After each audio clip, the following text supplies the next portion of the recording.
Welcome back to the neighborhood, boys and girls. Next, we have a very recent client of Envoy Mortgage, Diana Gonzalez.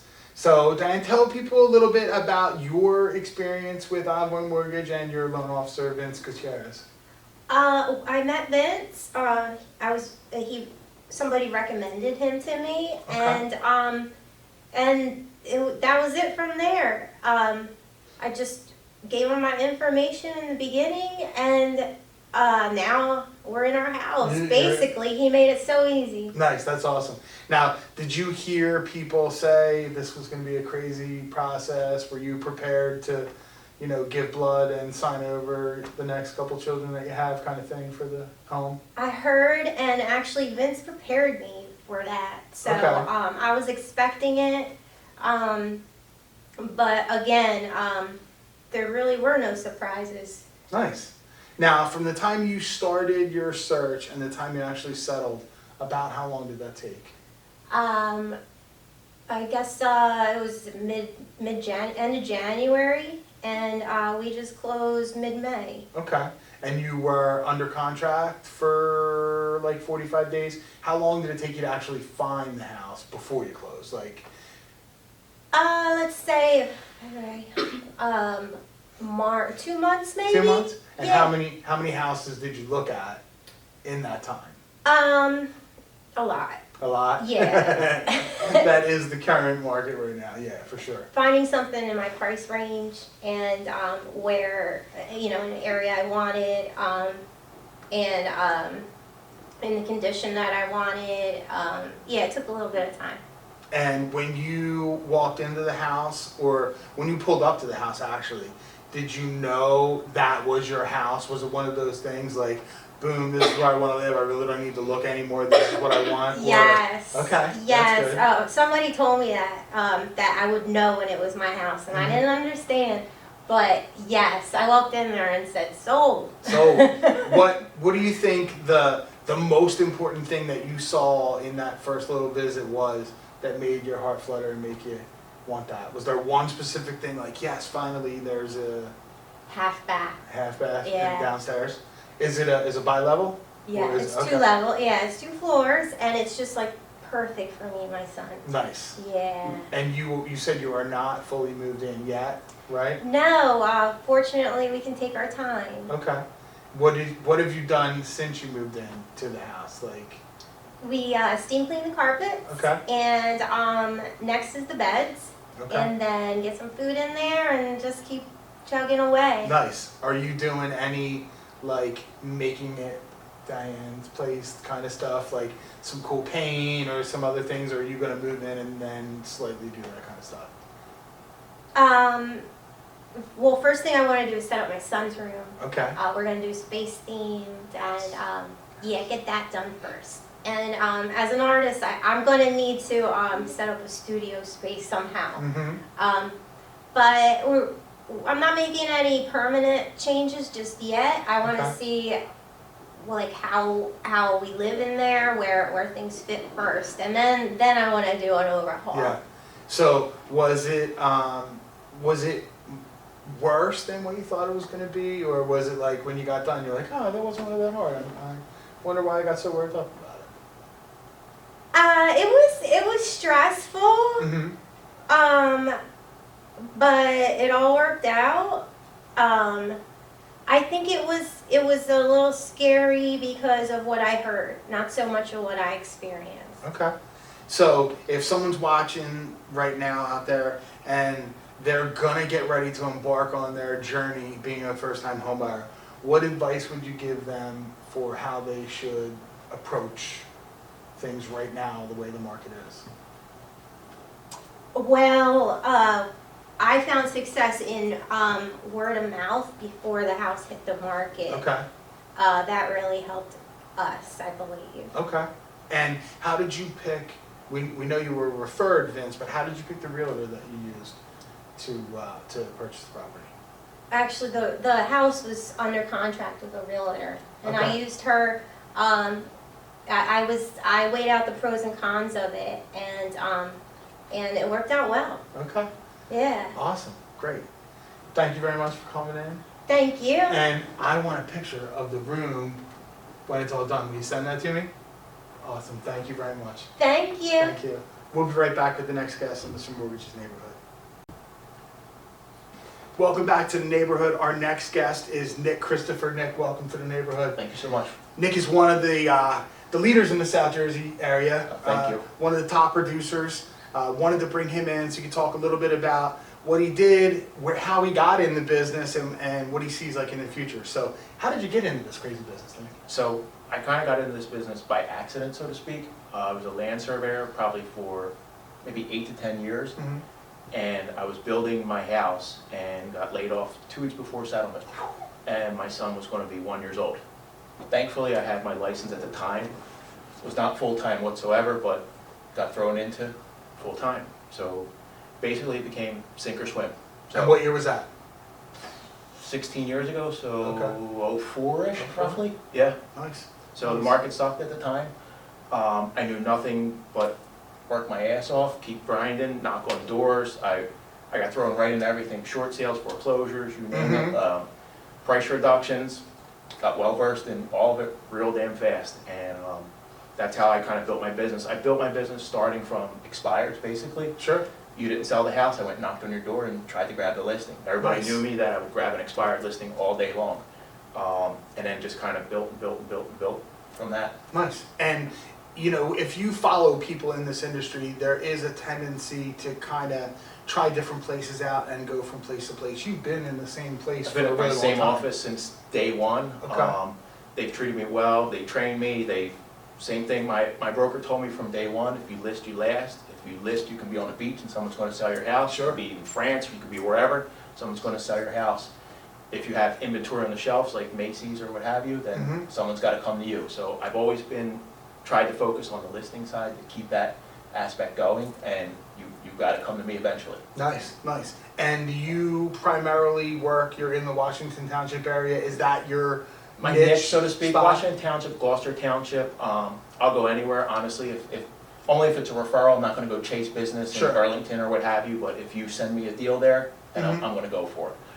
But my backyard is pretty much Washington Township, Gloucester Township. Right. And you are a team leader. You Yes. have people on your team. So Yep. what do you look for if someone's watching this and they say, hey, I might want to call Nick and join his team? What do you look for in a teammate or somebody that works under you? Tough to say, like we were talking about earlier, everybody wants to be in our seat and do what we do and not always put that work ethic into that, Mhm. so it's tough to gauge that. My number one thing is you gotta put the work in. If I give you a list of 3 to 4 things and they're nothing crazy, build a Right. database, very simple. Who do you know? Make a list of all those people and let's start targeting those people. Sure. Pretty simple, and then we can build off of that, build off of anybody you know, your aunts, your uncles, your barber, your mailman, your dog groomer, you name it. We Right. can start building a business around that and targeting those people, and so all we need is one deal again to now market off of that deal to the next deal to the Sure. next deal. That's awesome. I had this conversation with a couple different realtors that have been on lately. As a manager of people, I can teach someone how to sell. 100%. I can teach them whatever script we want to do. I can never teach someone work ethic. Absolutely. If you Totally don't agree. have it, I You know don't have it. probably within 15 days of working here, and I'll It's give not you gonna 60 work. days to hang yourself. I But agree. You can tell, it's crazy that how the people, you know, I'll interview them and I'll almost fall in love with the fantasy of who they could be because Yes. they talk so well, or they have a really great business plan in their Visions mind, of they do grandeur that's this. gonna happen. Yeah, they Agree. sell you on that, and then they get in the seat, and it's like, 6 months, they're mad at Yeah. you because Yeah. they're not becoming, and you go back to the question like, well, did you do X, Y, and Z? I've been really busy. Nobody's that busy. yeah, no way.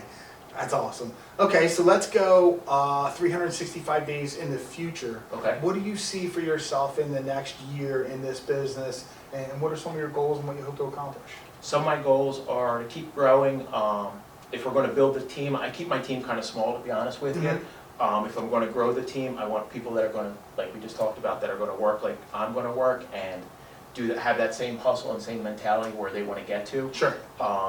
Over the next year, I want to keep incorporating video and the social media concept with things because I think that's where the market is. Plus, it's free and you Yeah. can reach literally millions of people for no sure. money at all. Yeah, for sure.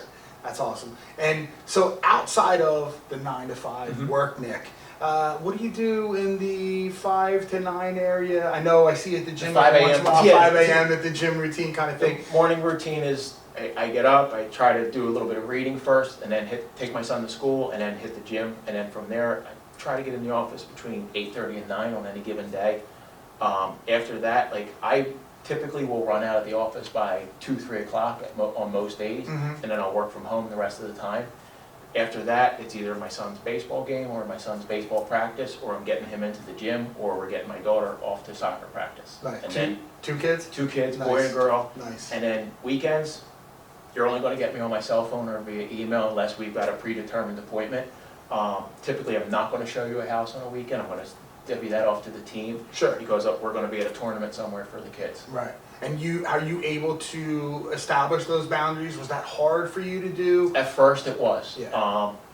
Again, my broker came to me years ago and said, anybody who has a problem with that, you tell them to come talk to me.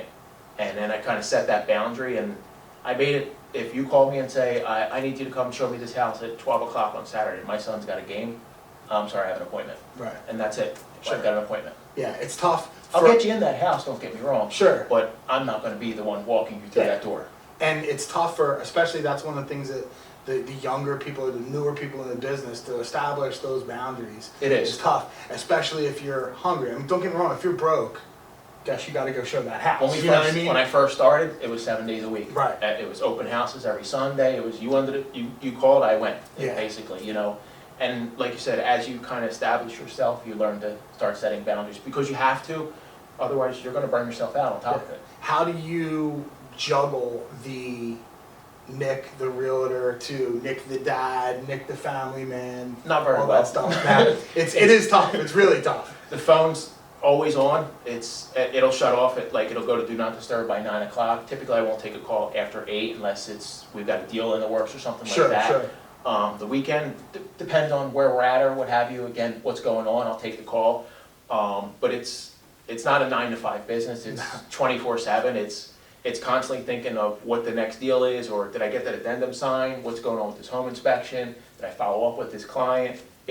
You'll wake up in the middle of the night, 2 o'clock in the morning, and shoot, did I take care of this? Or I got to remember to take care of this, So, but I think that's also what separates us from other people to have that desire to, that this is the biggest transaction someone's ever going to do in their life, more than likely. So, and they're trusting us to do it. So, I look at it, don't screw it up. Yeah, it's flattering that people trust us. Correct.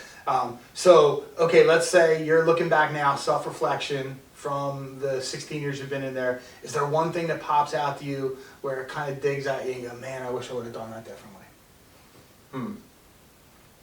I'm not a phone person. So Okay. maybe looking back, that would be my thing. I know some of the agents that I talk to and some of the other agents that are top producers as well are big on phones.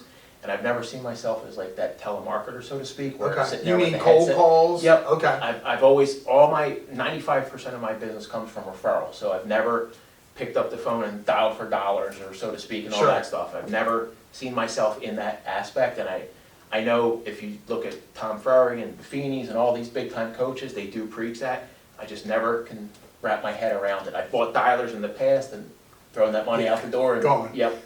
So you're kind of in the same age group contemporary as me. How are you transitioning with all the technological changes and I mean, you said you don't like the phone, so that's probably a little better, but like some people don't ever want to talk on the phone and they only want me to text them when I communicate. I'll do both. Basically, how you're going to communicate with me, I'm going to communicate with you. Okay. I am a huge texter because I like the text because we get a million phone calls a day, so I can look back at a text like, oh, I did present this to them, or we did talk about this. So I kind of have a rolling note of things, exactly.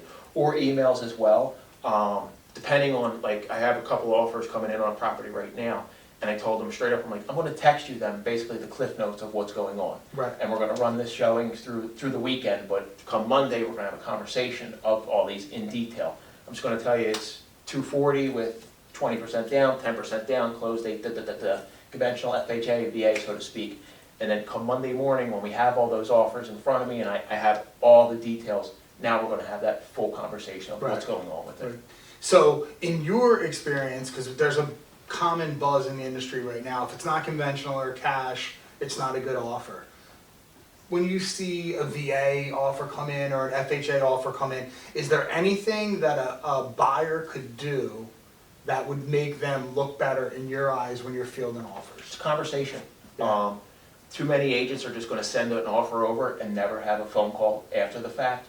Never tell you that maybe this is their in-house lender, their preferred lender, it's their Sure. brother, their cousin, whatever the case may be.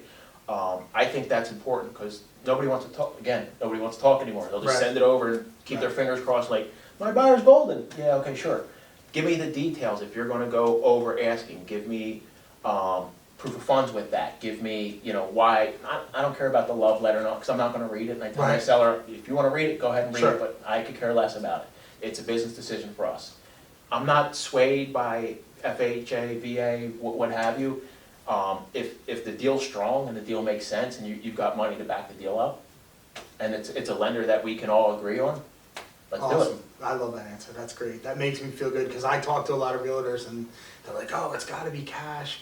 And I was Cash like, is great, don't get me Cash wrong. is great, sure. But if you have somebody that, like if you have somebody who's an FHA buyer, they're putting 10% down and they're willing to put all 10% in escrow at Yeah. the time, they're a pretty strong Yeah. buyer. If there's a reason They're why, if waiving they're this or that, yeah, or, 53 debt to income ratio, can't get approved conventional, but that doesn't mean they're not a strong buyer. Correct. They have It could make more $50,000 sense. they're going to give you to hold the property. And I've had some of those where it made more, the rate was better, it made more sense. Yeah, And we had that conversation, so I'm like, okay, right. that makes sense. That's Instead awesome. of just sending that offer over and they're like, it's a VA offer, or FHA offer, now we're good. Yeah, cool. All right, here's your personal question. Okay.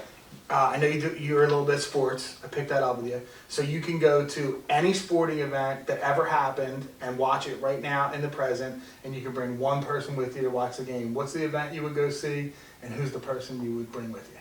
That's tough. I would do Duke, Carolina. Any game, probably. Okay. Who would I bring? That's a tough one. Either, they're all gonna hate me. Either my dad, my son, or my wife. All right, awesome.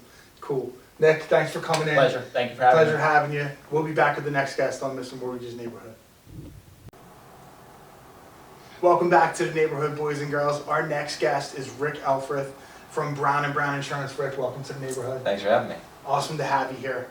Rick is a friend of mine in a couple different networking groups that I'm in, and he does insurance in all different ways and facets. The joke is the Agri-World that Rick is looking at. Yep. So tell everybody a little bit about what you do and what makes you different from the other commercial industry insurance people out there. For sure. All right. Well, thank you for having me. So I work for Brown & Brown Insurance. We're the 6th largest broker in the country, and we're the largest in New Jersey in terms of like premium size.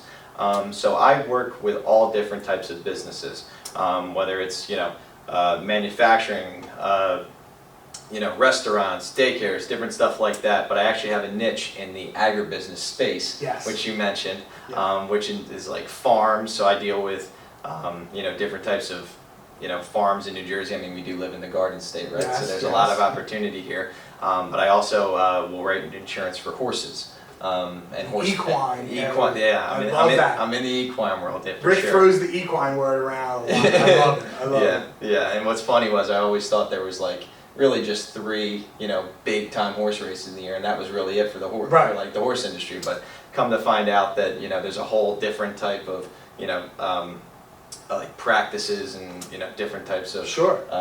races, jumping, all these different types of things people can do with horses that you never really think of. Yeah, and especially, we're in Jersey, and, people in Camden County and Burlington County might not know as much, but when you get down into Gloucester County and Salem County, there's a bunch of farms and horses so many. and livestock and cattle, so that's like your wheelhouse. Even though you'll do whatever, that's where you really excel from what I know. Yeah, so the great part about Brown & Brown is, given our size, we have a ton of markets that we can go to, and I feel like a lot of people, especially in like the South Jersey area, they don't know that there's other options out there. Right. There's a couple carriers like Farm Family who kind of have a stranglehold in the market a little bit down there, but they've never heard about different carriers such as Chubb, such as Great American, that can offer different solutions for these clients. And see if we can be more competitive Sure. for them and give them a better rate. And from what I know from the other insurance people that I work with,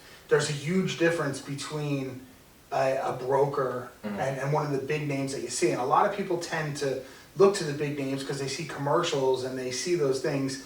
But, you know, like Tyler Arjun, a friend of ours, talks about it like a broker is like the food court. Yeah. You know, so every little variation that you have, there might be a specific person. But if you're looking at like, whatever, Schmibbity Schuchel, they got one thing and that's it. Yeah. If you don't fit their box, you're paying a higher premium. You're know? right. You're So right. it's really important to have somebody who can dissect your needs and shop you to 5, 7, whatever different carriers, so you actually do get the best deal. Exactly, exactly. Every company is a little bit different and they have their nuances, so it's good to work with a broker because we like to really dive in, understand your business fully, and then market you to the best company that's for you, right? Because a lot of people in the industry know other people in the industry and they think they should be paying exactly what that person's paying or try to get less than that, and that's not always the best case because at the end of the day, if something goes wrong, and you know you got a policy that your buddy had, but your buddy's doing something different, you might be in a situation where a claim gets unpaid, and that's the last thing we want to do for you. For sure.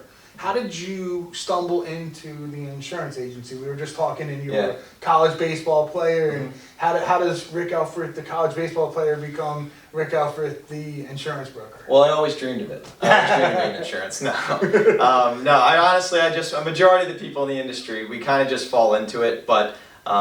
You know, I was a finance major in college, so I kind of got done, didn't really know what I wanted to do.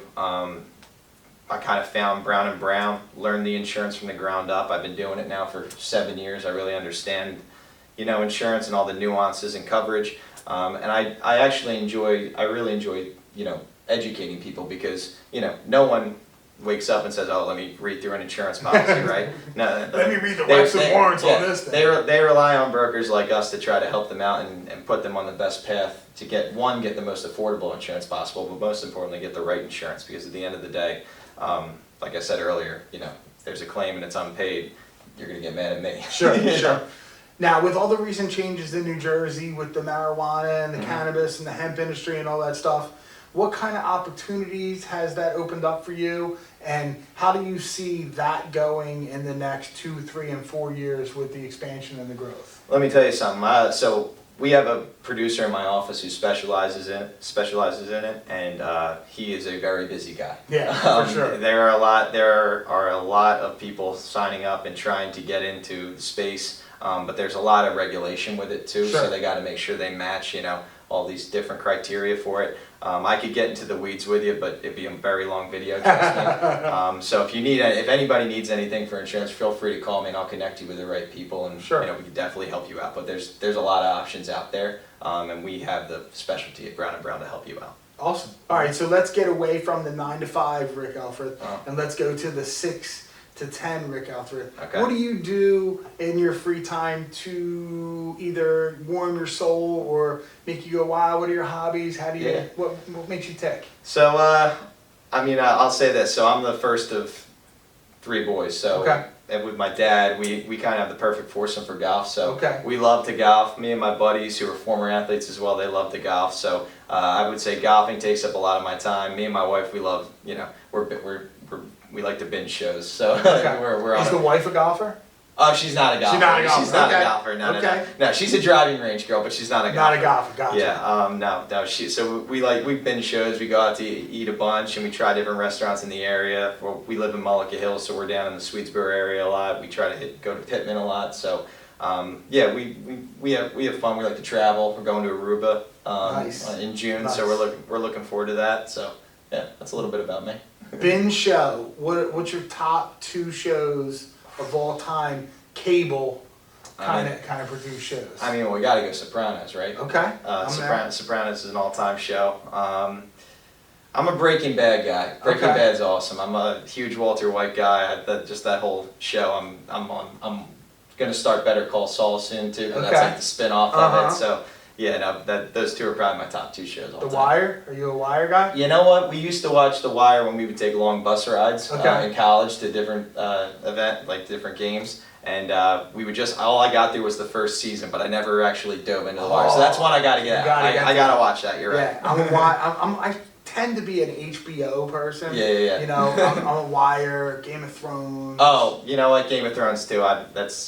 Although I still feel scorned by the final season. Yeah, But it is what it is. The ending was horrible. Yeah. However, the play into it, and then one of the really underrated ones, if you're into like, it wasn't porn or anything like that, but if you're into the adult kind of stuff, Spartacus on Spartacus? Stars Okay. was awesome. It was like semi-gory, barbarian, battle scenes and all this stuff. Okay. Really good, little bits of gore, but then mixed in with like I'm a big fan of that old Roman times. where Gotcha. It was a little pre-civilization, a little rough Okay. around the edges.